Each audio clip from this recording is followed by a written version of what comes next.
herhalde. Bol bolam. Telefon. Så Yasin'in ayda.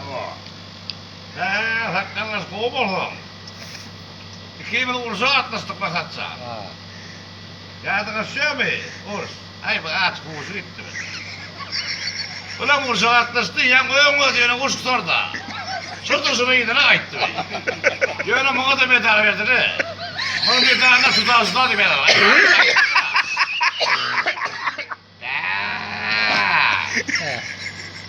Ay bakatsa ahuda ahmanın belli kadar yoktur.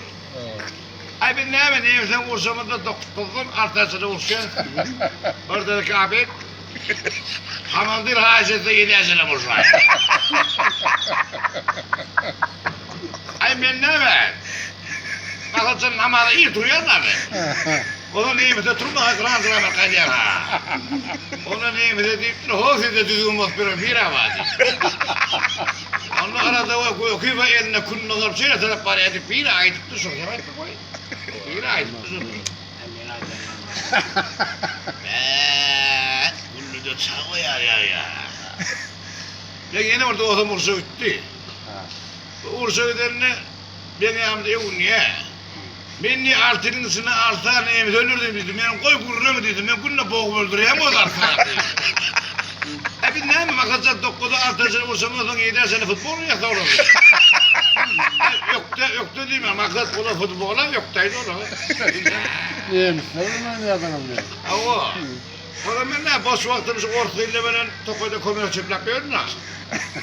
O komünal çöplak yapıyordum bir yere geldik. O yok dedi. Yeti vuruş dava neyim dedim. Ay benim kaharım dedi. Uygun tutuyor bir de. Tokyo'da yatıp kalmayınca Allah'a ışta var bir neyim dedi. Türkiye'de granatla vurdum. Yağın üstü yerim. Dağın üstüne bekliyorum. Bu yerin altına gidiyor. Ne fikir etti bu neyim? Serim nasıl atacağım dedim. Orada granat diye vururum laf geldi mekana. Kullu da çağla ya yamakla çağ koydu iyi para ya. Ay uçuk sordu. Bak o geldim samurat uçanıydı bu manglayarı bile kuturttu ha. Ay derro ben ne çalahım ne uçuk para samurat tekrar yapmıştım bu manglayarı tekrar yerine ya ne kadar o kadar. Eplek azan hap var ya meni tekrar. Ay derro kuyruğum benim ay nazat dökeceğim çelekene geldim. Çelekenden eden etirege etirekten ama asfalt var mı ho? Yani yaptığım bu da sama korktum ben yine yedi çıkıp yere. Etirekler de spesire bir diplerim. Ağırda sama ki maksimum skoz beykele. Bu yapıyorsan oğlum öyle koy kaya işe koy diye aşağı doğru eşekte ho. Onu ölmeliyiz çıkıp diye. Ay uçuk sordu adamla. Koyun bakayım ben vertalyo otturarak gelin içinden 2 tane general çıkıtlara da koy bir şeydir durdum bedalak çok oluyor diye yeri o. Yardım söylüyor musun? Korku diye arkama kadar elimde güç bolla hay gitme dedim. Daha onun arkada yükleyelim, daha onun arkada yükledik diyor o vertalyo çıkmıyor ama onun yani ne kızı okumuş. Şu diyor ay 5 tane kavun ayırdı ya 5 tane kavun ayırdım yankı yaran oluşuyordu orada çıkıttayım ya.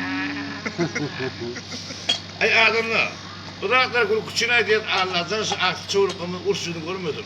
Ahudunun belli kadar yoktur. Bu da hem de kuru korkadır. Her bir Türkmen'in olacağını, her bir damat toy vurdun, oğul gıydım, o vurun, sağlığında kav vurun. Böyle yurdumun ahudu vurdum.